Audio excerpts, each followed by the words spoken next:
Clédou et l'ensemble de son réseau, désormais plus proche de vous. Les sports, les infos, la musique, l'actualité, le tout amusé et servi à chaud pour vous sur Radio Clédou.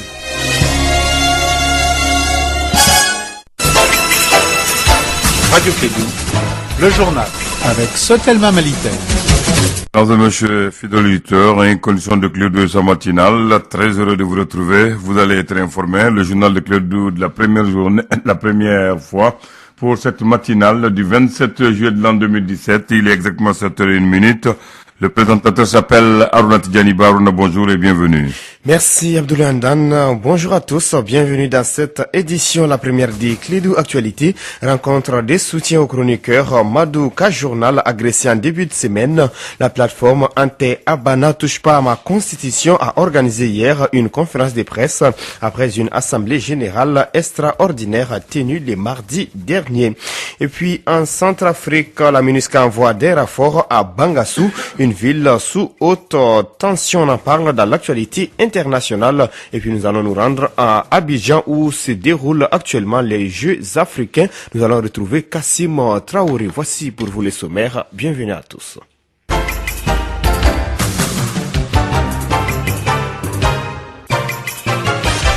Tout d'abord, actualité en bref, communiqué relatif à la situation définitive des résultats du bac à session juin 2017 du pôle de correction de Koulikoro. Le ministre de l'Éducation nationale porte à la connaissance de la communauté éducative nationale que, après la proclamation des résultats du baccalauréat le 19 juillet dernier, des graves anomalies ont été révélées au niveau du secrétariat du pôle de correction de Koulikoro qui regroupait les académies d'enseignement de Dioïla, Kati et Koulikoro. Une mission a été dépêchée à Koulikoro qui a constaté des anomalies et corrigé. Les candidats qui ont échoué du fait des anomalies constatées ont été rétablis dans leurs droits et déclarés admis. En revanche, ceux qui, du fait de l'indélicatesse des agents des saisies ont été indûment déclarés admis ont été recalés. La situation définitive des résultats du pôle de correction de Koulikoro présente 5989 candidats admis au lieu de 5742. Les résultats définitifs sont donc disponibles au niveau des académies d'enseignement de Dioïla, Kati et Koulikoro. Le ministre de l'Éducation présente ses excuses aux candidats et aux parents d'élèves et leur donne toutes les assurances que les auteurs de ces fautes professionnelles seront sanctionnés conformément à la législation en vigueur. Éducation toujours, les résultats des examens du CAP et du BT session de juin 2017 ont été proclamés hier mercredi sur toute l'étendue du territoire national. Sur un autre sujet, affaire Rasbach, le chroniqueur a été condamné à 1 an de prison ferme et 100 000 francs d'amende. Le verdict a été rendu hier par le tribunal de première instance de la commune 4 du district de Bamako. Mohamed Youssouf Bachili était accusé d'incitation à la désobéissance des troupes après une chronique sur une radio locale. Je vous l'annonçais en titre, la plateforme Ante Abana touche pas ma constitution dénonce l'attaque contre les chroniqueurs Madou Kanté du Marshal Madou K-Journal. Les responsables ont animé hier mercredi une conférence de presse à Bamako. On fait les points avec André Traoré. À travers cette conférence de presse, la plateforme Ante Abana touche pas à ma constitution condamne énergiquement cette tentative d'assassinat de leur camarade Mamadou Kanté, plus connu sous le nom de Maréchal Madou. Elle réaffirme non seulement son soutien à ce membre de leur collectif et exprime toute sa solidarité, mais a aussi une pensée émue à son endroit et lui souhaite prompt rétablissement. Le premier vice-président de la plateforme pense que le projet de révision constitutionnelle divise les Maliens. Honorable Amadou Thiam. 24 jours après ces propos dont la gravité n'a échappé à personne, le chef de l'État n'a non seulement pas retiré son projet, mais il n'a eu aucun mot pour apaiser et rassembler un pays qu'il continue à diviser. Les actes de violence enregistrés ces derniers temps contre les militants, sympathisants et responsables de la plateforme découlent en droite ligne de ce climat de surenchère et de haine qui crée deux catégories de Maliens, les bons, ceux qui sont avec le président, et les mauvais, les apatrides, ceux qui s'opposent au dangereux projet du président. Selon Honorable Thiam, le territoire national échappe de plus en plus au contrôle de l'État malien. Des pans entiers du territoire national dans les régions de Ségou, Mopti, Tombouctou, Taoudeni, Gao Kidal et Menaka échappent au contrôle de l'État malien. Plus de 130 sous-préfets sur 140 ne sont pas à leur poste dans ces régions. Le retour de l'administration et des FAMA à Kidal, annoncé le 20 juin dernier, puis le 20 juillet, a été reporté sine die. Plus de 500 écoles étaient fermées pendant l'année scolaire écoulée dans les 7 régions mentionnées ci-dessus. À cause de l'insécurité, plus de 600 personnes sont tombées sur le territoire national. Plus de 600 Maliens et étrangers sont morts depuis janvier au Mali du fait de la guerre et des actes de violence quasi quotidiens. Des affrontements sanglants ont opposé ces derniers mois les communautés maliennes dans les régions de Menaka, de Kidal, de Mopti et de Ségou. Les régions de Kidal et de Menaka sont ensanglantées par une guerre civile intercommunautaire qui a fait plus de 100 morts et qui nous éloigne de la paix en creusant un fossé entre les populations et les groupes armés. Nos femmes tombent chaque semaine victimes d'attaques terroristes. Ils sont enterrés le plus souvent en catimini et sans hommage officiel. Le président de la République n'a jamais abandonné un projet de voyage pour rendre un hommage pourtant mérité aux femmes qui meurent pour la liberté du peuple. La plateforme a enfin exigé que toute la lumière soit faite sur cette sombre affaire qui vient à nouveau ternir l'image de notre pays. Sur un autre chapitre, signature de convention entre la Société malienne des transmissions et de diffusion et la radio Méditerranée internationale. C'est dans le cadre des partages d'infrastructures des télécommunications. Cette signature est la première depuis le démarrage des activités de la SMTDSA qui vise à accueillir sur ces sites les équipements techniques et les antennes radio et des transmissions ainsi que les raccordements en énergie des équipements des Médiens. Écoutons Boubacar Tchemoko Koulibaly, directeur général de la SMTD au micro d'Étienne Niari.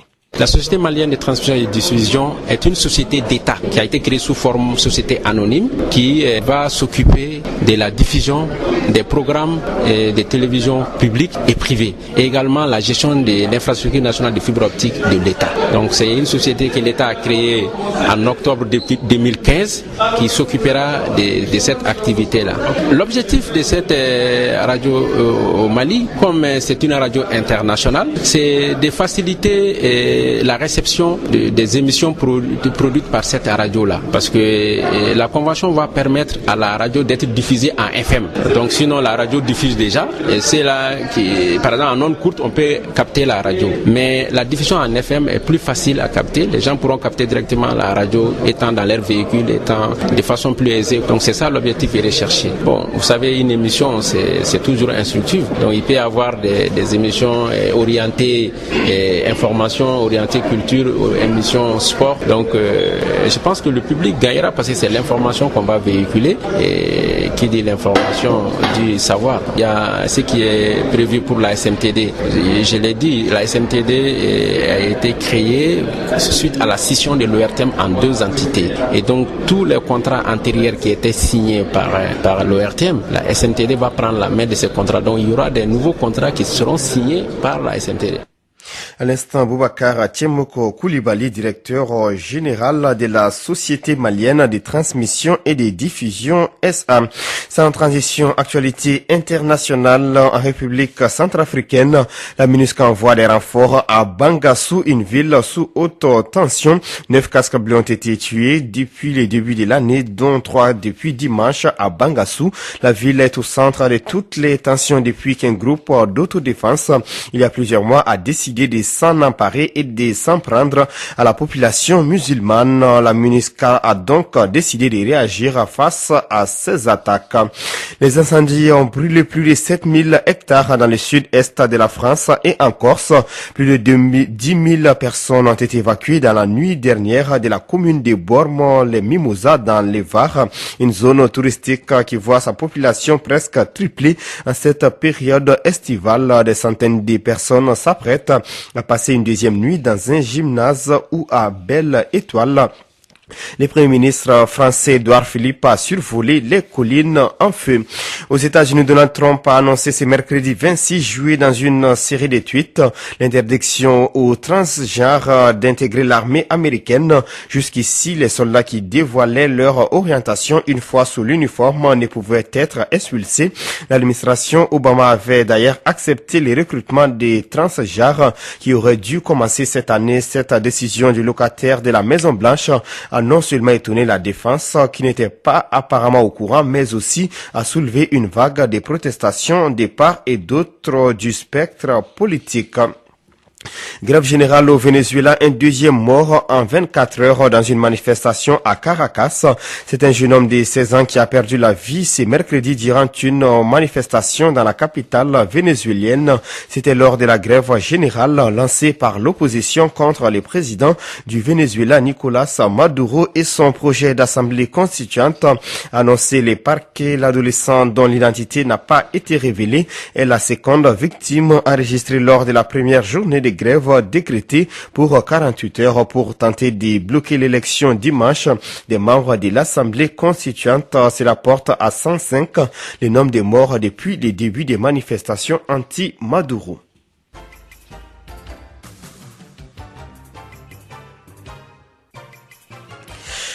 7h passées de 11 minutes, validation de l'outil d'auto-évaluation de l'application de la convention d'assistance mutuelle entre les ASACO et communes. Il a été validé hier à Bamako au cours d'un atelier par les acteurs intervenants dans le domaine de la santé communautaire au Mali. La rencontre a été organisée par la Fédération nationale des associations de santé communautaire du Mali, FENASCOM, en partenariat avec l'USAID. On fait les points avec Fanta Diakité. Une meilleure coopération entre les acteurs intervenant dans le secteur de la santé permet d'améliorer la convention d'assistance mutuelle entre les ASACO et les collectivités. Yaya Zankonare, président de la Fédération nationale des associations de santé communautaire du Mali. Malgré des efforts consentis dans sa mise en œuvre, force est de constater que son application ne donne pas une satisfaction à hauteur de souhait, laissant les centres de santé communautaire sans appui conséquent. Le présent outil, carte de score, est développé et testé par le projet ISAID-SCGI en réponse à certaines préoccupations de la FENASCOM pour soutenir la bonne application de la CAM entre les ASACO et les communes. Après le test de l'outil d'auto-évaluation de l'application de la Convention d'assistance mutuelle dans plusieurs aires de santé au Mali, l'heure est au partage des résultats. Porten Dabamene, coordinateur du projet Service de santé à grand impact de l'USAID. Les informations provenant des différentes sources indiquent que la majorité des mairies et des ASACO ont déjà signé les conventions d'assistance mutuelle. Le principal défi reste la mise en application de ces conventions entre les parties prenantes. Pour partager les résultats de 2 ans d'utilisation de cet outil, les participants sont venus des régions de Kay, Koulikoro, Sikasso et le district de Bamako. Dr Amadou Sogodogo, directeur de la cellule de planification de la santé. Vous aurez pendant cette journée à échanger spécifiquement sur cet outil et son utilisation. Et je suis convaincu qu'à la suite des présentations et discussions en plein air, vous dégagerez bien sûr des recommandations pertinentes et consensuelles qui permettront d'aller à des décisions réalistes et objectives en vue de valider la carte de score CAM. Le but final de la convention d'assistance mutuelle entre les associations de santé communautaire et les collectivités est d'améliorer la prestation des soins de santé au Mali. Merci Fanta Diakité. Sur un autre sujet, mécanicien retrouve sa passion dans la vente des fleurs. Mécanicien des professions, Fousseini s'est vu attiré par la vente des fleurs il y a 4 ans suite à la crise des Côtes d'Ivoire et il regagne Bamako. C'est à côté de son oncle qu'il épouse les couleurs des fleurs. Aujourd'hui, grâce à ses métiers, il dispose d'un taxi. Moussa Papa Aïdara est parti à sa rencontre suivant son reportage. Dans un jardin coloré situé sur la route de Faladje, en commune 6 du district de Bamako, se cache Fousseini Kone. Mécanicien de son état, il a sorti ses mains des moteurs pour les mettre dans la terre. Un fait du destin qui deviendra par la suite une passion. Moi je suis un mécanicien de poids lourd. Je suis venu chez mon oncle à Bamako. Comme lui c'est un fleuriste, dans ce contexte-là j'ai commencé avec lui. Par rapport à la crise de la Côte d'Ivoire, raison pour laquelle je suis venu chez mon oncle. Comme mon papa est décédé avec lui ici, je ne peux pas m'asseoir tranquille. Quand il travaille, je mets ma main avec lui.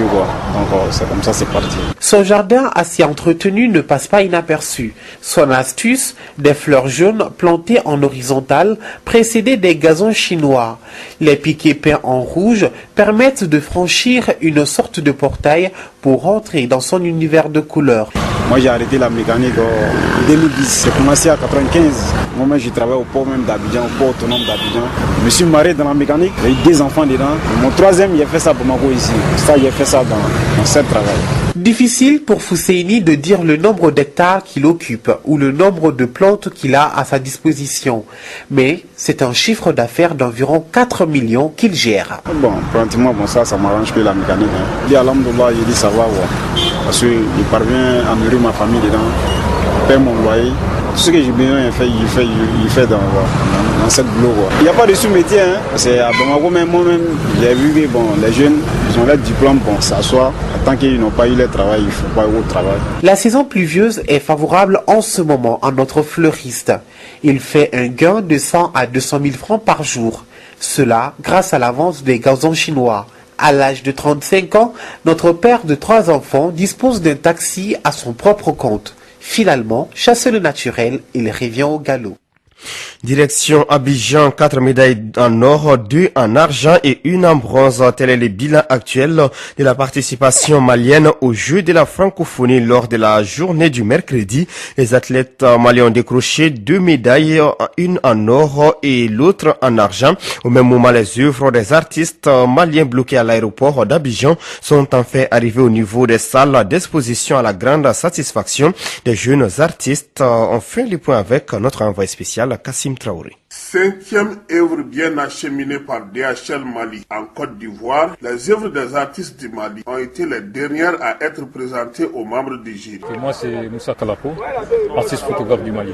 L'attente a été longue? Oui, l'attente a été longue parce que depuis qu'on est arrivé ici, depuis le jour du vernissage, mes œuvres n'étaient pas encore arrivées dans le lieu d'exposition, alors que nous, on a envoyé 2 mois à l'avance. Donc, quand on est venu, on nous a dit que les œuvres sont bloquées à l'arrêt.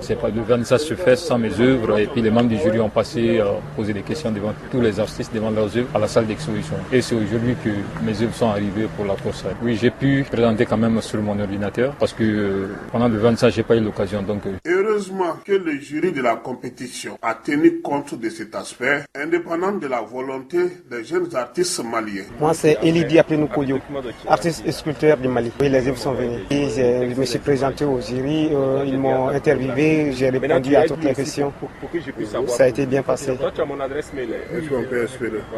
Oui, j'espère. Vu vraiment l'appréciation des visiteurs qui sont passés, l'atelier qu'ils ont fait ici, ils ont apprécié, j'espère. Aujourd'hui, la délégation malienne sur le plan culturel espère sur d'autres médailles. Tidiane Sangaré, de la Direction nationale du patrimoine culturel. Nous avons, depuis hier soir, obtenu la médaille d'argent pour ce qui concerne la création numérique. Donc ça, c'est déjà quelque chose de réconfortant. Et sur les autres disciplines qui restent, nous espérons quand même pouvoir avoir des médailles parce que nous avons, comme on appelle, des candidats, des concurrents qui ont évidemment des talents et qui l'ont exprimé sur leur œuvre. En tout cas, le Mali, au 8e jeu de la francophonie, c'est déjà 4 médailles. Une en or, 2 en argent et une en bronze. 3 gagnées par les athlètes et une par une participation culturelle. Abidjan, Kassim Traoré pour Radio Clédou.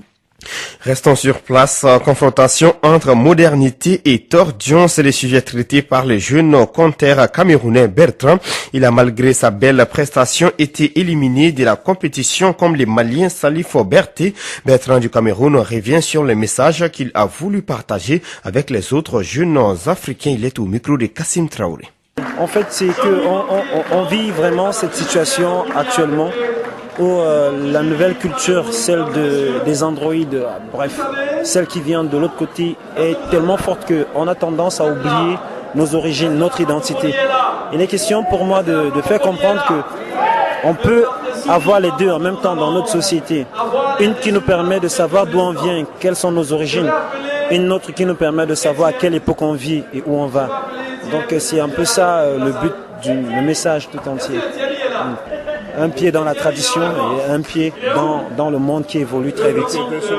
Par le tambour et l'ordinateur. Oui, et l'ordinateur. Toutes nos coutumes ont cette particularité d'initier, cette valeur initiatique de l'individu à la société. Donc il fallait à tout prix les introduire dans le spectacle pour que ce soit plus vivant. Bon, c'était un peu ça, si j'ai bien compris la question. Alors aujourd'hui, on va attendre la 5. Est-ce que vous êtes confiant? j'ai donné ce que j'avais à donner et le jury reste maître. Merci. À l'instant, les jeunes conteurs camerounais Bertrand est recueilli par Kassim Traoré, notre envoyé spécial à Abidjan. Et avant de nous séparer la couleur du temps, le ciel sera nuageux à couvert sur l'ensemble du pays, excepté les régions de Kidal et Taoudeni où il sera peu nuageux à nuageux. Les vents seront des directions sud-ouest d'intensité faible à modérée sur l'ensemble du pays, excepté la région de Taoudeni où ils seront des régimes nord-est. La visibilité sera légèrement réduite par la poussière en suspension dans les régions de Tombouctou, Taoudeni, Kidal, Gao et Menaka, environ 8 km et bonne sur les restes du pays. Les activités pluvio-orageuses d'intensité faible à modérée interviendront au cours de la matinée dans les régions de Kaï, Koulikoro, Sikasso, Ségou et Mopti. Les températures seront en légère baisse sur l'ensemble du pays. Prévision sur les districts de Bamako et environ, le ciel sera nuageux à couvert avec un vent de direction sud-ouest d'intensité faible à modérée. La visibilité sera bonne. Des activités pluvio-orageuses d'intensité faible à modérée interviendront au cours de la matinée. Les températures maximales et minimales prévues pour la journée sont respectivement de 29 et 23 degrés Celsius. Le coucher du soleil est prévu à 19h03.